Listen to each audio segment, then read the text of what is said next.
Hello friends, welcome to savage point. நான் உங்கள் ஏஸ்க. So finally successfully வந்து பார்த்தீங்கன்னா ஜனநாயகன் படம் இப்போதைக்கு ரிலீஸ் இல்லை அப்படின்ற ஒரு விஷயம் அனௌன்ஸ்மெண்ட் கிட்டத்தட்ட அஃபிஷியலாக வரல. பட் ஓவராலாக அந்த படத்தை வாங்கியிருக்கக்கூடிய ஃபாரின் டிஸ்ட்ரிபியூட்டர்ஸ்லாம் வந்து பார்த்தீங்கன்னா அரசலாக பேச ஆரம்பிச்சிட்டாங்க.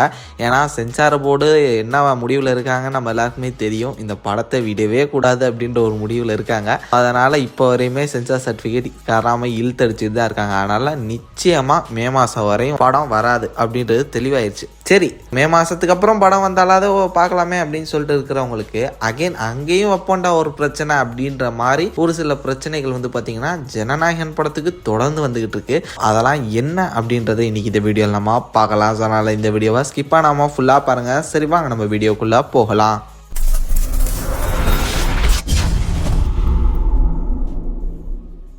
என்ன ப்ரோ இன்னும் வந்து சென்சார் பார்த்து சர்டிஃபிகேட் தரல அப்படின்னு சொல்லிக்கிட்டு இருக்கீங்க. ப்ரீவியஸாக ஒரு சில வீடியோஸ்க்கு முன்னாடி தான் நீங்கள் சொன்னீங்க சென்சார் போர்டு காமிச்சிட்டாங்க, அவங்க பார்த்துட்டு சீக்கிரமாக சென்சார் சர்டிஃபிகேட் கொடுத்துட்டாங்கன்னா இந்த மந்தே இந்த படம் ரிலீஸ் ஆயிரும் அப்படின்ற மாதிரி சொன்னீங்க அப்படின்னு சொல்லிட்டு கேட்கலாம். எஸ், ரிவைசிங் கமிட்டிக்கு வந்து பார்த்தீங்கன்னா அனுப்பிச்சிட்டாங்க ப்ரொடக்ஷன் சைட்லேருந்து. பட் அந்த ஃபுட்டேஜை அவங்க பார்த்து மறுபடியும் அப்ரூவல் பண்ணாதானே சென்சார் சர்டிஃபிகேட்டே கிடைக்கும்.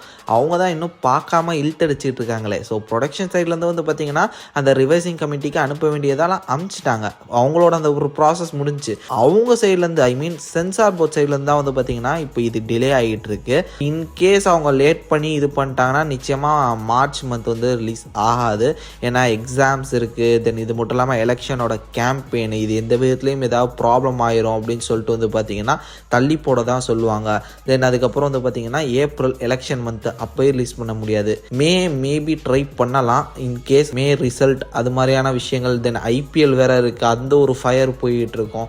ஸோ இதெல்லாம் வந்து கருத்தில் கொண்டு ஜூன் தான் வரதுக்கான வாய்ப்புகள் அதிகமாக இருக்குது அப்படின்னு சொல்லிட்டு தியேட்டர்ஸ் ஓனர் சைட்லேருந்து வந்து பார்த்தீங்கன்னா இந்த ஒரு விஷயங்களை தான் அதிகமாக பேசிக்கிட்டு இருக்காங்க. மேக்ஸிமம் ஜூன் தான் இந்த படம் ரிலீஸ் ஆகிறதுக்கான வாய்ப்புகள் இருக்குது அப்படின்னு சொல்லிட்டு. அப்படி பார்த்தாலுமே பலரும் ஹாப்பி தான். ஜூன் மந்த்து சூப்பர், எப்படியும் எலெக்ஷன் ரிசல்ட் வந்துடும். ஓரளவு என்ன விஷயம் என்ன அவுட்புட்ன்றது தெரிஞ்சிடும் எலெக்ஷனோட ரிசல்ட் என்னன்னு. தென் இது மட்டும் இல்லாமல் ஜூன் மந்த்து விஜய் சாரோட பர்த்டேவும் வருது. அப்போ படமும் வந்ததுன்னா ஒரு மாதிரி நல்லா இருக்கும், கரெக்டாக இருக்கும் அப்படின்ற மாதிரிலாம் வந்து பார்த்திங்கன்னா நம்ம நினச்சிக்கிட்டு இருக்கலாம்.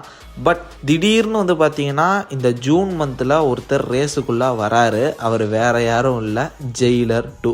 எஸ், ஜெயிலர் 2 படத்தோட ஷூட்டிங் வந்து பார்த்திங்கன்னா இந்த மாதமே முடிஞ்சிருச்சு. ஆல் ஓவர் ஷூட்டிங் வந்து பார்த்திங்கன்னா இந்த மந்தோட முடியுது. ஃபுல் அண்ட் ஃபுல்லி படம் மார்ச் மந்த்லேருந்து போஸ்ட் ப்ரொடக்ஷன் போகுது. மார்ச் ஏப்ரல் மேனு 3 மாதம் எடுத்துக்கிட்டிங்கன்னா கூட போஸ்ட் ப்ரொடக்ஷனுக்கு வந்து 3 மாதம் தாராளம். அப்போது ஜூனு தான் அவங்க வரதுக்கு ரெடியாக இருக்காங்க. ஆல்ரெடி வந்து பார்த்தீங்கன்னா ஆகஸ்ட் வர்றதுக்கான ஐடியாவில் இருந்தாங்க. பட் ஷூட்டிங்கே முடிஞ்சு இவ்வளோ டைம் இருக்கும்போது எதுக்கு நம்ம வந்து ரொம்ப லேட்டாக வரணும், ப்ரீபான் பண்ணலாமேன்னு சொல்லிட்டு வந்து பார்த்தீங்கன்னா இப்போ ஜூன் வர ஐடியாவில் ஜெயிலர் டீம் இருக்காங்க அப்படின்ற மாதிரி சொல்கிறாங்க.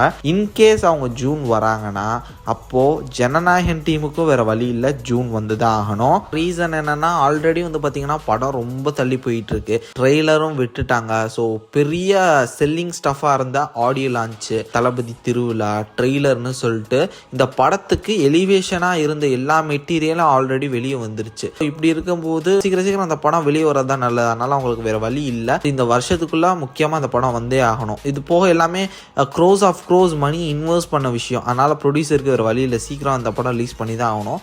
அந்த டைமில் ஜெயிலர் 2 வந்ததுன்னா நிச்சயமாக பெரிய பிரச்சனை ஆகும். அப்படி என்ன ப்ரோ பிரச்சனை ஆகும்னு கேட்டிங்கன்னா, ஜஸ்ட் சிவகார்த்திகேயன் அவரோட படத்தை இந்த ஒரு படத்தோட கிளாஷ் விட வராரு அப்படின்ற மாதிரியான ஒரு விஷயத்துக்கே என்ன ஆச்சு சோஷியல் மீடியான்னு நமக்கே தெரியும். ஒரு தீக்கடை ஆக்கிட்டானேன்ற மாதிரி வந்து பார்த்தீங்கன்னா ஒரே போர்க்களமாக இருந்தது சோஷியல் மீடியா. இதில் ரஜினி சாருக்கும் விஜய் சாருக்கும் ஆல்ரெடி வந்து பார்த்தீங்கன்னா அவங்க 2 ஃபேன்ஸுக்கும் ஒரு வாக்கிய தகராறு இருக்குது. கழுகு காக்கா அது இதுன்னு சொல்லிட்டு வந்து பார்த்தீங்கன்னா அது ஒரு தனி வரலாறு. இப்போ அது மறுபடியும் ரீயூனேட் ஆகுதா, அந்த ஒரு ஃபைட்டோட வெர்ஷன் 2.0 வரப்போதா அப்படின்ற பயம் எல்லாருக்கும் வருது. ஏன்னா ஜெயிலர் 2க்கு வேற வழி இல்லை. ஜூன் மந்த் தான் அவங்களும் வரதா இருக்காங்க. ஆகஸ்ட் அந்த டைம்ல வந்து பார்த்தீங்கன்னா அப்படி இன்னும் நிறைய படங்கள் வர மாதிரி இருக்கு அந்த டைம்ல. லைக் பாரடைஸ் அது இதுன்னு சொல்லிட்டு இப்போ தெலுங்கு படம்லாம் வேற வந்து பார்த்தீங்கன்னா அந்த சைடை பிடிச்சிக்கிட்டு இருக்காங்க இவங்களுக்கு. ஸோ வேற வழி இல்லை. அதனால ஜெயிலர் 2 ஜூன் கொண்டு வர வழியா அந்த ஒரு வேலையை பார்த்துட்டு இருக்காங்க. இன்கேஸ் அது நடந்ததுன்னா நிச்சயமாக இந்த ஒரு பேட்டில் நடந்து தான் ஆகும். ஜெய்ஸோட கடைசி ஃபிலிம் சூப்பர் ஸ்டாரோட ஒரு கிளாஷ் அப்படின்ற மாதிரி மாறலாம். டேட்ஸை மேபி நெருக்கி வைக்க மாட்டாங்க. ஏன்னா ஜூனில் வந்து பார்த்தீங்கன்னா எந்த ஃபெஸ்டிவலும் கிடையாது. ஜான்வரியில் வந்து பார்த்தீங்கன்னா பொங்கல்ன்றது ஒரு ஃபெஸ்டிவல். ஸோ அதனால தான் அந்த 12, 14 அப்படின்னு சொல்லிட்டு அதுக்கு ரிலேட்டடாக அந்த டேட்டில் வந்தாகணும் அப்படின்னு சொல்லிட்டு வந்தாங்க. பட் ஜூனில் எந்த விதமான பெரிய ஃபெஸ்டிவல்ஸும் இல்லை எனக்கு தெரிஞ்சு. ஸோ அதன் காரணமாக டேட்டு சேம் டேட்டாக இருக்காது, பட் மந்த்து சேம் மந்த்தாக தான் இருக்கும் எனக்கு தெரிஞ்சு.